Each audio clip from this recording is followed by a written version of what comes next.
Delhi special आप देख रहे हैं। तमाम खबरें आप तक। पूरी दुनिया में हाहाकार है कोरोना को लेकर। चीन के साथ साथ अमेरिका, इटली जैसे देश भी बुरी तरह कोरोना के जाल में फंसे हुए हैं, लेकिन भारत मजबूती के साथ लड़ रहा है। आइए जानते हैं कैसे भारत ने कोरोना वायरस से लड़ने की तैयारियां की हैं।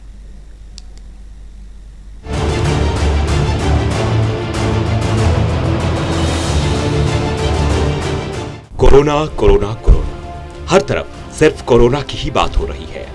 हो भी क्यों ना, इस वायरस ने पूरे विश्व में तहलका जो मचा रखा है। चीन से कहर बरपाते हुए ये वायरस विश्व के लगभग 100 से ज्यादा देशों में फैल चुका है। भारत में भी संक्रमित लोगों की संख्या में लगातार बढ़ोतरी हो रही है। यहाँ ध्यान देने वाली बात यह है कि भारत की आबादी 135 करोड़ से अधिक है, लेकिन फिर भी यहाँ संक्रमण बहुत ही कम फैला है, जबकि इटली जैसे छोटे देश में संक्रमण ने तबाही मचा रखी है। जिस चीन से कोरोना वायरस फैलना शुरू हुआ था, वहां मरने वालों की संख्या लगातार बढ़ रही है। अमेरिका में भी कोरोना वायरस अपना कहर बरपा रहा है। सबसे बुरा हाल तो इटली का है, जहां मरने वालों की संख्या में लगातार बढ़ोतरी हो रही है। लेकिन अहम बात यह है कि कैसे भारत ने कोरोना से लड़ने के मामले में अमेरिका, चीन जैसे देशों को बचाया। भारत ने अमेरिका से पहले ही विदेश से लौटने वाले यात्रियों की जांच शुरू कर दी थी।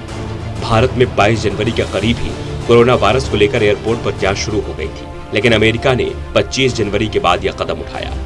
बता दें कि अमेरिका मीडिया ने इस बात पर जोर भी डाला था कि कोरोना के कुछ मामले मिलने के बावजूद वहां की सरकार ने एयरपोर्ट पर इसकी जांच शुरू नहीं की है। भारत ने शुरुआत से ही आइसोलेशन कैंप की व्यवस्था कर दी थी, ताकि विदेश से निकाले गए लोगों और अन्य कोरोना संक्रमित लोगों को आइसोलेशन में रखा जा सके।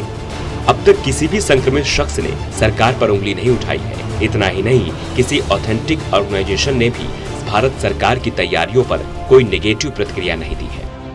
इस समय इटली जैसा छोटा और विकसित देश कोरोना का नया वुहान बन गया है, लेकिन 135 करोड़ की आबादी वाले देश भारत में कोरोना वायरस नियंत्रण में है। इसकी सबसे बड़ी वजह यह भी है कि भारत ने बिल्कुल सही समय पर कोरोना वायरस से लड़ने के लिए एयरपोर्ट पर जांच शुरू कर दी थी, जबकि इटली ने लापरवाही बरती। हालांकि ये भी एक तथ्य है कि इटली में अधिकतर आबादी बुजुर्गों की है, जिन पर कोरोना वायरस का असर अधिक हो रहा है। वहीं भारत में अधिकतर आबादी युवाओं की है। वैसे भारत ने इटली से आने वालों की स्क्रीनिंग करने में देरी कर दी, वरना भारत में संक्रमण और भी कम होता।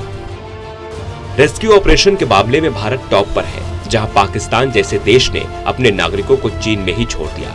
वहीं भारत ने हर भारतीय नागरिक को निकाल लिया। भारत से सबसे अधिक फ्लाइट भेजी गई है। समय रहते अपने नागरिकों को निकालने की वजह से भी यहाँ संक्रमण काफी कम है। ईरान से भी कई भारतीयों को निकालकर देश वापस लाया गया है। भारत ने कोरोना वायरस के खौफ को दबाने के बजाय लोगों को उससे निपटने के तरीके बताए। नेताओं ने बड़े समारोह या भीड़-भाड़ वाली जगहों पर जाना बंद कर दिया और लोगों से भी ऐसा ही कुछ करने की गुहार लगाई। खुद प्रधानमंत्री मोदी होली मिलन समारोह में नहीं गए। यही वजह है कि दुनिया में कई बड़ी हस्तियों को कोरोना हो रहा है। खुद ट्रंप ने जांच करवाई है, लेकिन भारत में अभी तक ऐसी स्थिति नहीं है। खुद कांग्रेस नेता आनंद शर्मा ने मोदी सरकार के प्रयासों से संतुष्टि जताई है। हालांकि राहुल, प्रियंका समेत बहुत से कांग्रेस नेताओं ने कोरोना वायरस पर सरकार की कोशिशों को नाकाफी बताते हुए पीएम मोदी पर हमला बोला है। एक और चीन है, जिसने उस डॉक्टर को ही दंडित कर दिया जिसने कोरोना से सतर्क किया था। लेकिन भारत ने बिना किसी लापरवाही के तत्परता दिखाई। सभी मंत्रालय सतर्क हो गए। खुद प्रधानमंत्री मोदी भी सतर्क हो गए। संक्रमण रोकने के लिए एडवाइजरी भी जारी होती रही। संसद के जरिए स्वास्थ्य मंत्री तैयारियों का लगातार विस्तृत ब्यौरा देकर देश को आश्वस्त करते रहे।